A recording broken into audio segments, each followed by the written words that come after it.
Bonjour à tous, je suis ravie de vous accueillir dans mon autre monde pour vous présenter un challenge que j'ai découvert comme ça en me promenant sur la sphère YouTube. J'ai découvert la chaîne Lutin Magique Seb.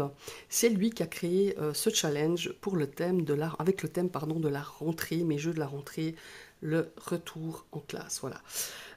Donc il y aura 10 questions qui vont faire référence justement à la thématique de la rentrée. Alors, je vais commencer par la première question qui est mon jeu nouvelle tenue de la rentrée. Donc c'est un des jeux les plus récents, j'en ai plusieurs, donc j'ai décidé de vous prendre celui-ci parce que je trouve qu'il est vraiment très très beau. Je vous ai fait une review, hein. C'est le Just Be Lenormand de Karine, illustré et dessiné à l'aquarelle par son mari. Voilà le dos, je vous ai fait une review, hein. Alors, il est magnifique, c'est une des raisons pour lesquelles je l'ai acheté, parce que si vous me connaissez, vous savez que les petits Lenormand, moi je suis fan des cartes format poker, hein. Et là, je savais très bien que c'était des grandes cartes, j'avais très bien suivi la vidéo de présentation, mais je trouve que cet oracle, il est magnifique, magnifiquement illustré. Et je trouve qu'il a une énergie super sympa. Et puis il a ce toucher qui gratte un peu. Mais par contre, les cartes se mélangent très très bien. Et comme je suis une fan de Petit Lenormand, et que j'ai trouvé ces illustrations juste magnifiques, et puis il s'y dégage quelque chose comme je vous l'ai dit dans la review, je ne vais pas vous montrer toutes les cartes, mais c'est un magnifique Petit Lenormand et il fera partie de ma collection. Et je l'ai utilisé plusieurs fois et je trouve qu'il répond très très bien. Bon, bah, comme tous les Lenormand, mais pas tous. Mais celui-là, je le trouve vraiment sympa. Je tire 2-3 cartes pour les énergies du jour et je trouve qu'il est vraiment génial. En plus, on a un superbe pochon. C'est la seconde édition, hein. Voilà, le Just Be Lenormand, c'est une édition, donc c'est un autopublié, évidemment. La question numéro 2, c'est mon jeu agenda, celui qui ne quitte pas en ce moment mon sac. Alors bon, je vous montre le coffret, mais oups là, je vous montre le coffret, mais évidemment, je l'ai dans un pochon, hein. Je ne me traîne pas ça dans mon sac, bien que j'ai un gros sac, mais quand même. C'est le tarot des Sœurs Sorcières de Julia Jeffrey aux éditions intuitives. Celui-là, il est incroyable, ce jeu. C'est pas un jeu avec lequel je tire beaucoup de cartes, hein, on est bien d'accord, mais tout d'un coup, j'ai envie de me tirer une carte comme ça dans la journée où j'ai pas eu le temps le matin et je me dis bon allez, tire-toi une carte.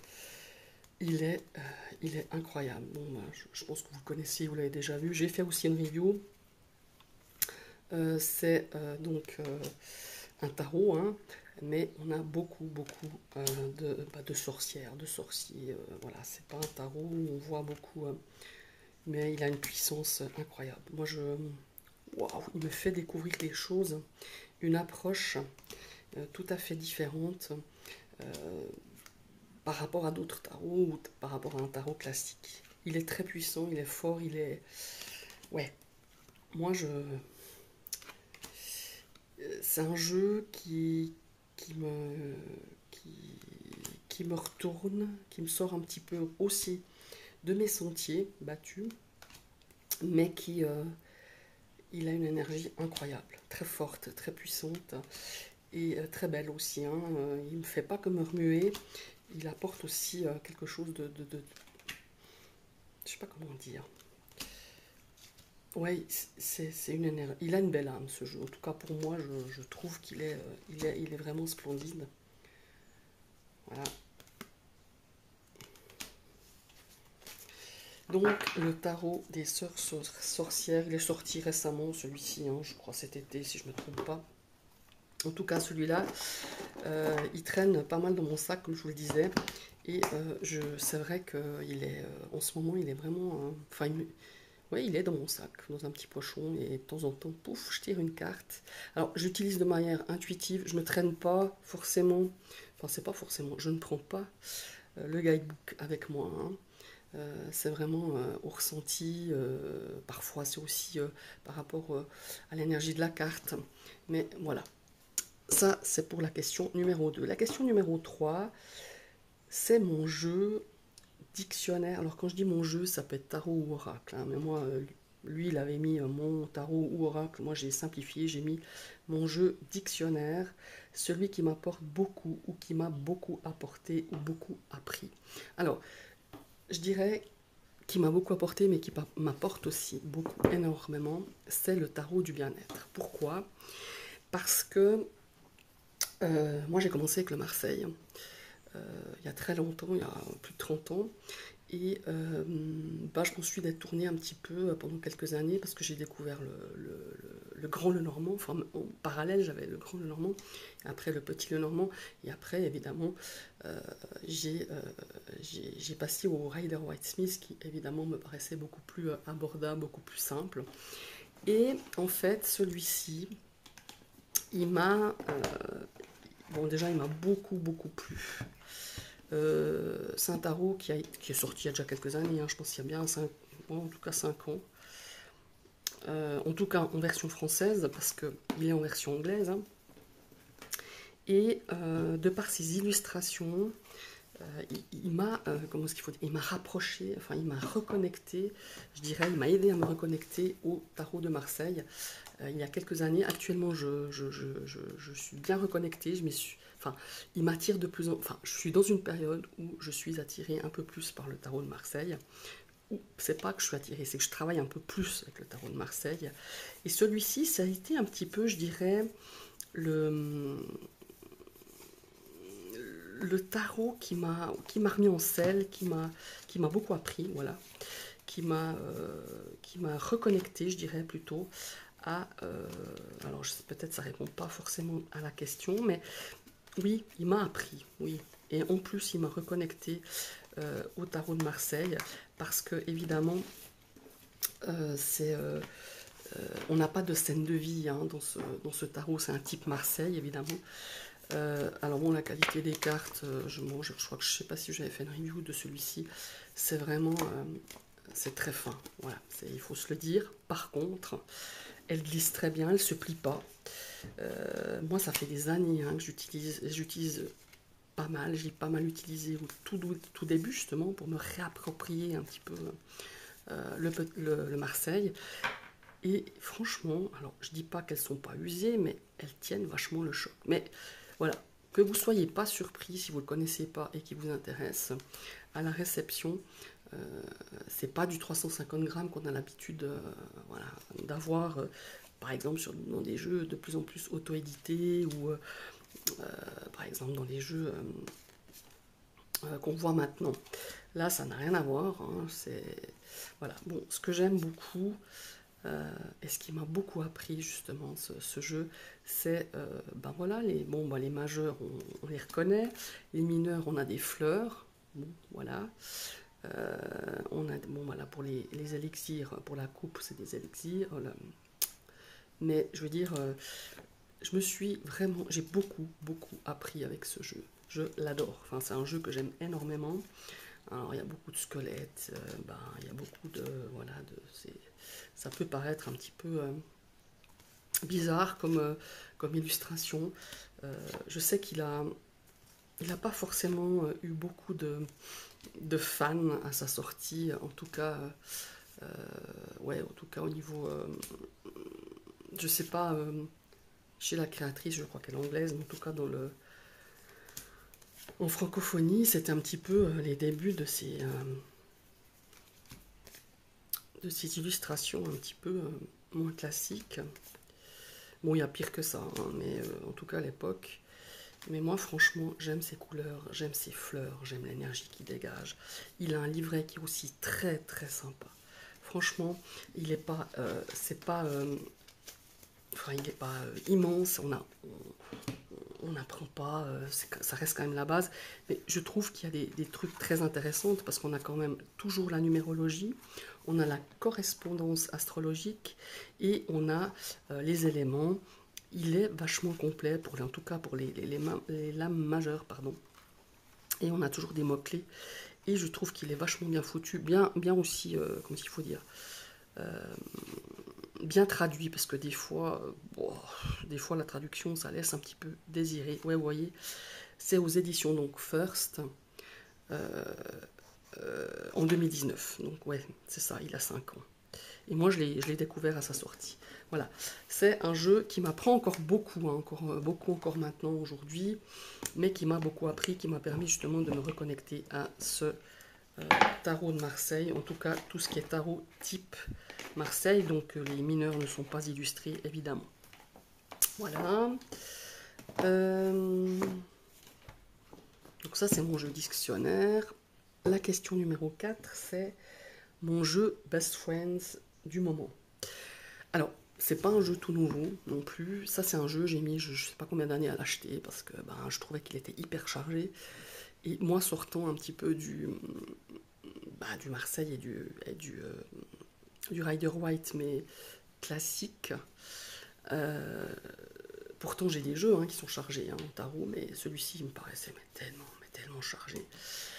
Et puis, en fait, je m'étais dit, si je l'achète, je lui couperais les tranches. Et en fait, j'ai trouvé d'occasion. Neuf, je crois que la dame, elle a coupé les bords, les bordures. Et elle a dû l'utiliser, je pense, 1 ou 2 fois, et encore, parce que, voilà, il est neuf. Non, alors, il est en version anglaise, hein. Bon, là aussi, je ne vais pas vous le présenter, il est très connu. Je crois qu'il était sorti en version française, si je ne me trompe pas, hein. Je ne suis pas sûre, mais moi, je m'en fiche, c'est pas un problème. Mais alors, en ce moment, j'ai une connexion, c'est le cas de le dire, c'est vraiment Best Friends. J'utilise beaucoup, je l'utilisais avant l'été, mais encore maintenant. Moi, il match, quoi. Il me raconte un tas de choses, ce jeu. Et je sais pas, c'est peut-être parce que je l'ai repoussé tellement d'années qu'il s'est dit, toi, tu vas voir, tu vas regretter de ne pas m'avoir acheté avant ou avoir eu de ma cartothèque bien avant. Alors il est hyper coloré, hein. Je sais que certaines personnes, ça les déconcentre, hein. Moi, pas du tout. Et je trouve qu'il a beaucoup de détails. Moi, je l'ai beaucoup... je fais un travail aussi beaucoup d'observation. Alors oui, d'intuition, mais aussi d'observation. Il y a plein de choses. Au fil du temps que j'utilise ce jeu, je me dis, ah ouais, tiens, ça, j'avais pas vu. Ah oui, tiens, ça... Et c'est vrai qu'il y a quelques années, on m'aurait dit, tu auras ce jeu dans ta collection, je vous aurais rionné, mais rionné, hein, vraiment.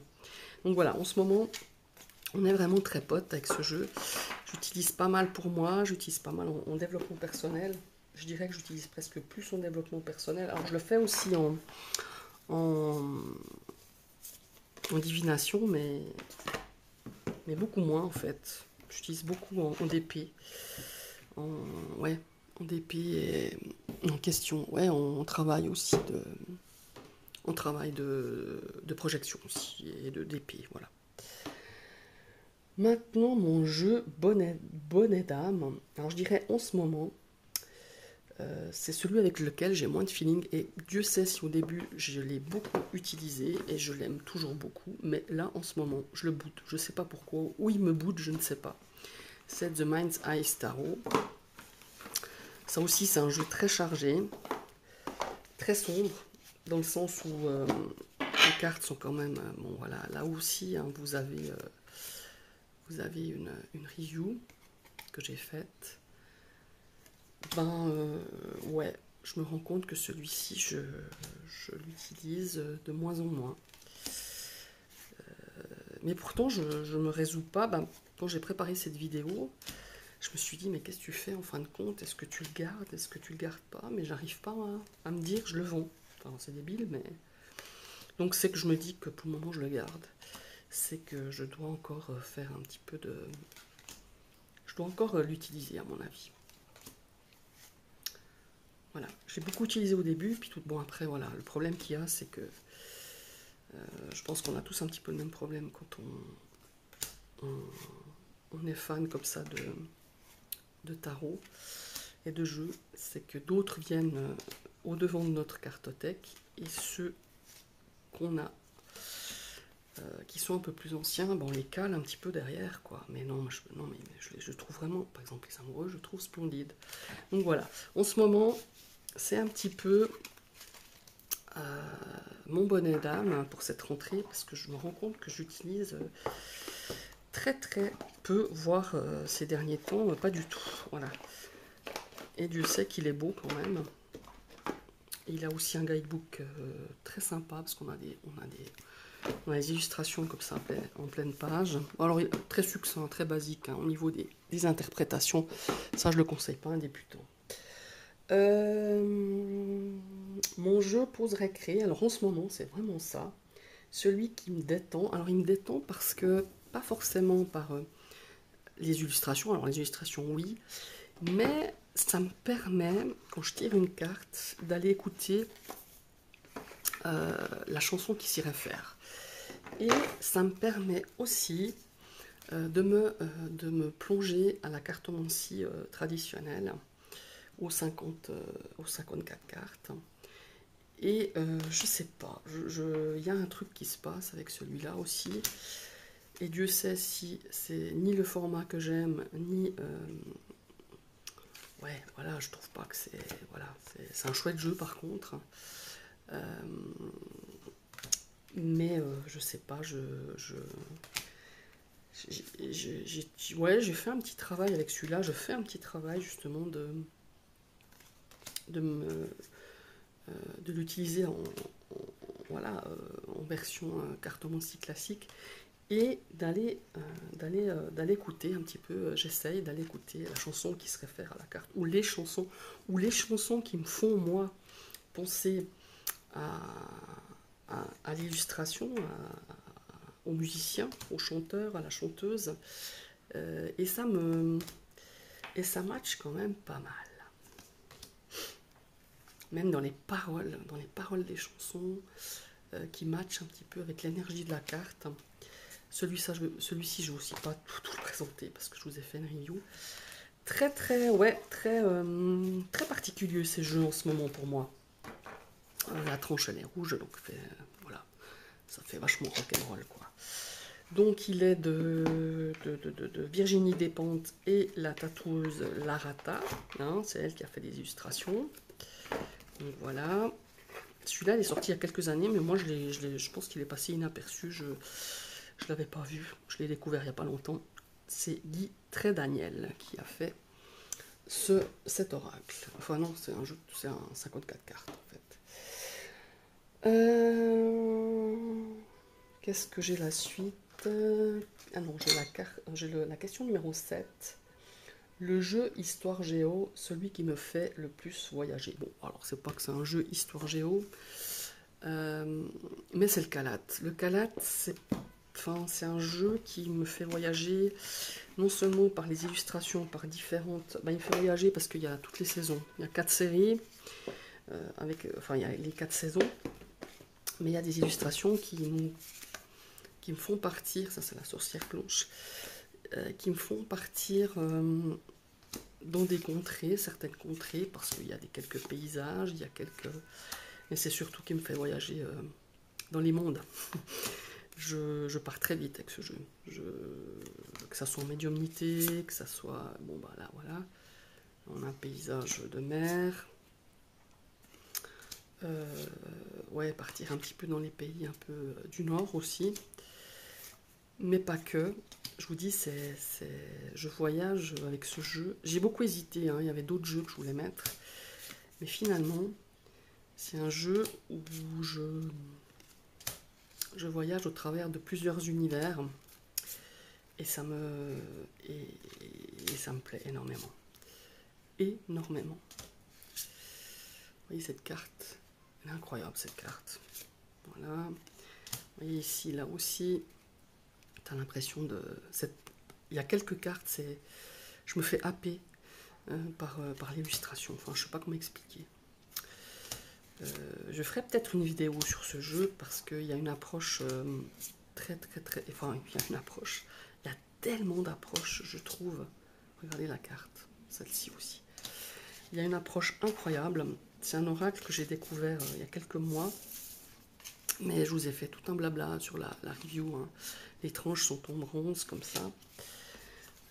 C'est le Kalat Oracle. Ouais, ça c'est une superbe découverte de cette année. Et il me fait voyager. Voilà, c'est pour ça que j'ai pris celui-ci. Voilà. Nous avons la question numéro 8. Mon jeu mathématique, celui qui a des illustrations avec des nombres ou celui qui a plus de cartes. Bon, alors, j'en avais plein à vous présenter, mais c'est l'oracle de Marseille parce que c'est un oracle, il y a quand même 78 cartes, hein, d'accord, et que je trouve les chiffres sympas, c'est les chiffres romains. C'est pour ça que je l'ai mis dans cette catégorie-là, mais pas seulement, parce que c'est un jeu extraordinaire. Bon, j'arrête de vous le vanter, mais justement, je le mélange avec les Marseilles, et je fais souvent des tirages avec les Marseilles, ou des petits Lénormand. J'ai un petit Lénormand Marseille, hein, de Gabriel Lavoie, qui est évidemment dans les mêmes tons, puisque c'est aussi un petit Lénormand inspiré des codes couleurs et graphiques Marseille. Mais ce jeu, il est ouf. Il faut que je me renseigne parce que avant l'été, j'avais vu qu'il faisait un livre, enfin, ou un guidebook. Et je pense que je vais le prendre parce que non seulement je pense qu'il doit être intéressant parce que les créateurs ont un site web où on peut aller regarder la description de la carte, la compréhension de la carte. Ils ont fait une recherche de fou. C'est des fous furieux ces gens. Parce que ils ont recherché, ils ont des explications par rapport à l'illustration de ces cartes, un truc de ouf. Parce qu'avec ce jeu, évidemment, on a un petit livret comme ceci. Alors il y a beaucoup de cartes du tarot, hein, on retrouve quand même pas mal de cartes. Mais là aussi, je vous ai fait l'été passé, je crois, ou je sais plus, c'était l'année dernière. Je vous ai fait toute une review. L'oracle de Marseille de Lucie et Raphaël. Autrement, vous pouvez taper ça sur votre barre de recherche et vous tomberez sur leur site internet. Allez-y, franchement, si vous ne connaissez pas ce jeu, si vous avez envie d'avoir plus d'explications, il est vraiment incroyable. Voilà. Et puis maintenant, mon jeu art plastique, celui qui a des illustrations qui me font craquer, c'est un des derniers arrivés, le tarot spirituel des chats de Lisa Robertson, illustré par Adam Ollers. Moi, je le trouve splendide. Tous ces chats, ils ont une énergie, ils ont un design. Hein, enfin, je trouve que l'illustrateur a fait ça super bien. Déjà, le dos, il est juste génial. Voilà. Bon, là aussi, hein, je ne veux pas vous faire toute une review parce que je vous l'ai faite d'ailleurs. Et c'est un jeu qu'on voit beaucoup, qu'on a beaucoup vu. Donc, il est sorti d'abord en anglais. Ils l'ont traduit il n'y a pas longtemps. Je ne sais plus quand, mais je crois que c'était au début de cette année. Et je trouve les illustrations incroyables. Les couleurs, les chats, je les trouve très très beaux. Regardez-moi cette reine de denier, ce persan là, les épées, la carte du jugement, regardez. Il y a un tas de détails. Enfin, moi je trouve les illustrations juste splendides. Voilà, je ne vais pas vous faire... allez, je vous montre encore la carte de la mort, parce que... Voilà. La tempérance, je la trouve très belle aussi. Voilà, je pourrais en parler des heures. Ça aussi, c'est un jeu que j'aurais pu mettre dans la question... celui que j'ai dans mon sac. Celui-là, je pense que je vais le traîner aussi. Dans mon sac, dans un pochon. Parce que... il est incroyable. Voilà, c'est un jeu magnifique. 10e et dernière question, mon jeu encouragement persévérer. Alors, celui-là, je l'ai depuis plusieurs années, je l'ai en version pocket, j'avais hésité de la prendre en version traditionnelle, le Next World Tarot, mais Alors, m'approprier, je me suis approprié, mais il y a tellement, tellement de... Qu'est-ce qu'il faut dire? On a les planètes et on a tellement de détails. Euh, et je trouve qu'il est vraiment, vraiment incroyable. Voilà. C'est un jeu que j'ai utilisé comme ça, comme un tarot, hein, n'importe quel tarot, euh, mais qui c'est pas que j'arrive pas à me l'approprier, je l'ai, hein, je l'ai en main, c'est pas un problème, mais je m'encourage moi-même à l'utiliser encore plus. Il a un potentiel beaucoup, enfin à mes yeux, hein, personnellement, hein, il a un potentiel que je n'utilise pas et que je vais vraiment, ces prochains temps, m'y atteler de plus près parce que je trouve qu'il y a un potentiel énorme. Voilà, je crois que bon, il est assez connu, hein, et je trouve les dessins vraiment géniaux. Moi j'adore ce genre d'illustration. On a les femmes, on a tout genre de personnes. On a des personnages qui sont minces, qui sont gros, qui sont de couleur, des couples hétéros, des couples, enfin, toutes sortes de genres, mais pas que, il n'y a pas que ça. Je trouve qu'il y a plein, plein, plein d'autres choses. J'adore l'énergie de ce jeu. Voilà. Je crois que j'avais fait une review aussi. Regardez ce 5 de denier. Et puis, je trouve qu'on ressent au travers de ces illustrations, ça me le fait avec certains jeux, mais on ressent toutes les émotions. C'est ouais, c'est une vraie éponge ce jeu. En tout cas, oups, pardon, et ça y est, voilà. Le Next World Tarot. Voilà. Je pensais faire une vidéo beaucoup plus courte, mais j'arrive pas à faire des vidéos beaucoup plus courtes avec 10 questions. En tout cas, je remercie Seb, je crois qu'il s'appelle Sébastien, de la chaîne Lutin Magique, d'avoir créé ce tag. Enfin, moi j'ai dit tag, mais c'est un challenge en fait, parce qu'il est super sympa. J'ai eu beaucoup, beaucoup de plaisir à regarder sa vidéo, évidemment, mais j'ai eu beaucoup, autant de plaisir, ou même voire plus, de faire ce tag et de vous le présenter. Donc n'hésitez pas, je vous mettrai en description le nom de la chaîne et vous pourrez aller voir et pourquoi pas donner réponse à ce tag, à ce challenge pardon, de Lutin Magique Seb. Et je vous remercie d'avoir suivi cette vidéo et je vous dis à tout bientôt. Bye bye.